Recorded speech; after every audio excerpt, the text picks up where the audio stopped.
Hi, folks. This is Barry again from Barry's 8-Track and Classic Car Radio Repair.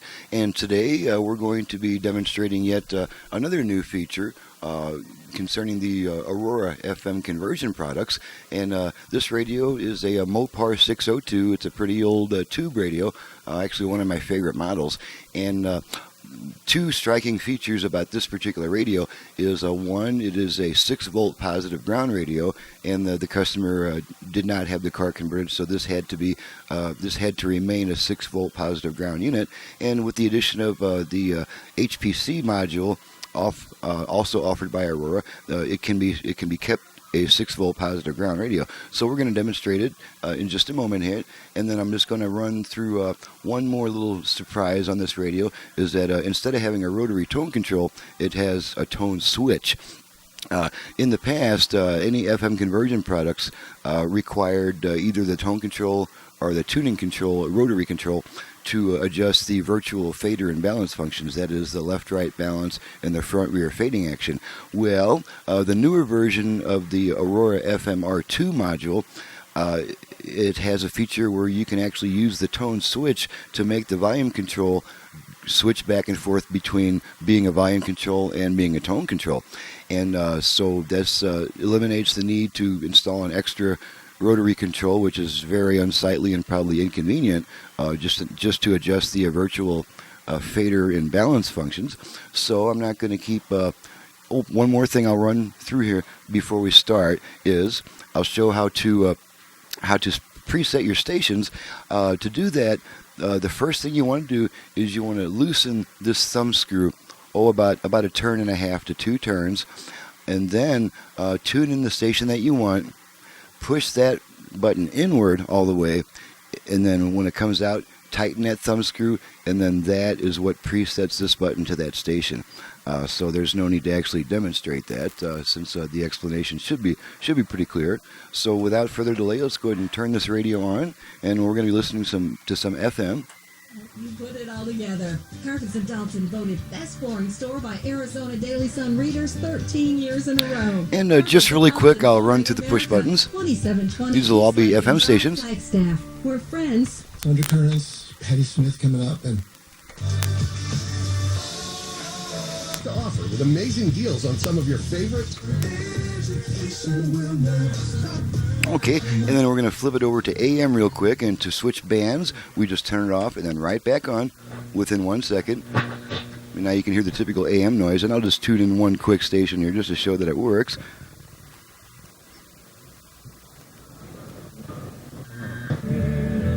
One automatic transmission. Lucas multi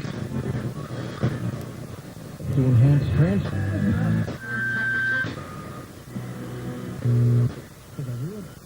musician would rather play. Okay, there's a strong station that we get in this area, and as you can see, we are also able to tune in 3 or 4 other stations in that general vicinity.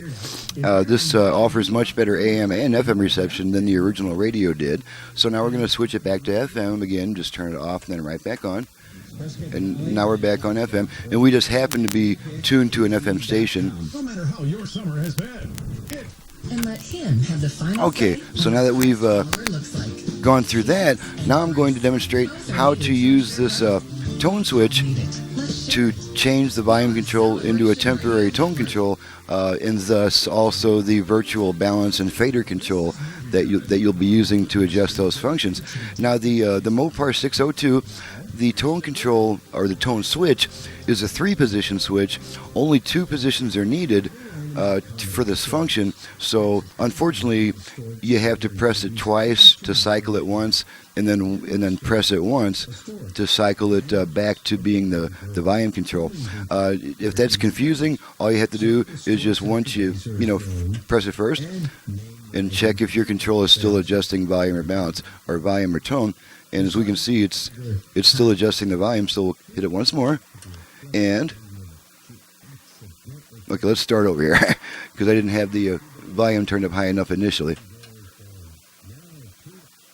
Your friend must deliver the baby to her parents without their boss knowing. Storks is a funny animated Okay. picture with some heart. So we're going to start over here. It doesn't enter the picture when it comes to And this time I'm going to leave the control up high enough to where we can tell the difference. Okay, so we're going to press it twice to turn it into a tone control. We'll make sure. Okay, one more press, and it'll be a tone control. their mothers and fathers. Despite this, Storks has Okay, now we're adjusting tone. And at this point, I'll switch the unit delivering a baby to the upper left-hand corner so we can see the results of our meter readings. And there's our output meters. You can see that we've got equal output, roughly equal on all 4 speakers. So now that this tone control, or now that this volume control is a tone control, we can then turn it into a virtual balance and fader. To adjust the front rear fading action, we're going to rotate it twice to the right, and then each time we turn it to the right, we're going to return it to its original position. Now I tend to like my tone control all the way up, which doesn't leave me a whole lot of room to adjust it, so I'm going to turn it down a little bit, which gives me plenty of room to adjust it to the right.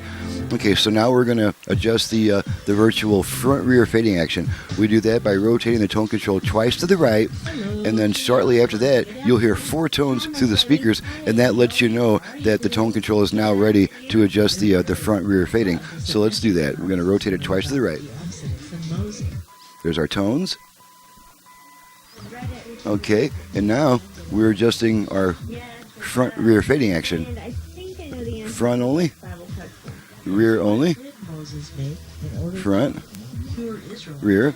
Okay, now we're going to take it back to the center position and take our hand off of it. You'll hear 1 tone. There's our 1 tone, and that lets you know that this is once again the tone control. And from that point, you can turn it back up to the type of sound that you like. Most people like a maximum treble position. I just recently read that. Wow, that's great. Okay, so now we're going to do the same thing, except we're going to adjust the left-right balance. And to do that is the same procedure, except we rotate this control twice to the left. So here we go. We have this great scavenger hunt. Okay, there's our tones. First category. Okay, and now we're adjusting our left-right balance using the volume control, which is temporarily a tone control. I know it can be kind of confusing. It just takes a little getting used to. For a contest, for a chance to win. Okay, now we're going to take it back to center, let it time out. Oh, wow. I wish that was there. Okay, there's your 1 beep, letting you know that has timed out. And this is once again the tone control. And once we finish doing that, then we can hit our tone switch once again, which will return the function Black. to being a volume control. Got some gold on it. Kind of a yellow. Sorry about that, it was a little loud. And the helmet matches too. Mostly black with some yellow. It's an 8 Eastern. Now, as we can see, my front rear speaker balance is a little bit off. It's a little bit stronger on the front. So we're going to go ahead and, Sparkly dark. well, that was actually signal condition. That's pretty close. But you know what? Just for fun, let's go ahead and activate those functions again. On it. Oh, good. 2 presses to turn it into a tone control. Oh, yes. And I guess because it is a BMX bike, you might learn. Okay, now we're going to set it up once again to work as a fader. So twice to the right.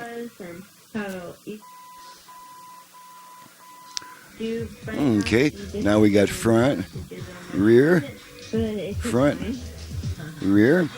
And I'm going to try to balance it a little bit better this time before I take my hand off the control. Okay, that looks good to me. And we've got our 1 tone confirmation, meaning that setting has been saved. And now this is tone control again. Okay, just for fun, let's activate that left-right balance control again, twice to the left. Quote that Bible verse. There's our tones. Okay, and now we're adjusting left to right balance using that tone control. Kind of a popular verse. And you are in that. Okay, that's pretty well centered, so we'll stop adjusting. There's our confirmation tone. This is once again the tone control. I will put that on my to-do list. And we're going to set our tone the way we like it before we go back to this being a volume control. So that sounds pretty good to me. We'll hit the switch, tone switch once more. And then now, this is the volume control again. Super cool feature. Alrighty, that was the main thing that I wanted to demonstrate. And you know what? Let's just make sure I have installed Bluetooth. So let's make sure that we can activate that. I won't take the time to actually pair it with a device and do any streaming, but we're going to make sure it'll activate. If I successfully activate it, you'll hear a female voice saying, "Ready to pair." And to activate the Bluetooth, we turn our volume control twice to the right when it's on the volume position. Ready to pair. Okay, and there's our female voice. It's ready to pair. It is now trying to pair with a Bluetooth device, which I don't have it set up for that, so it's just going to keep trying to pair for 90 seconds and it'll time out. So this confirms all the functions are operating properly, and it demonstrates the super cool feature of the Aurora module to be able to switch between the volume and tone controls using the tone switch. So, thank you very much for watching and listening, and I'm going to end this video, and thank you again.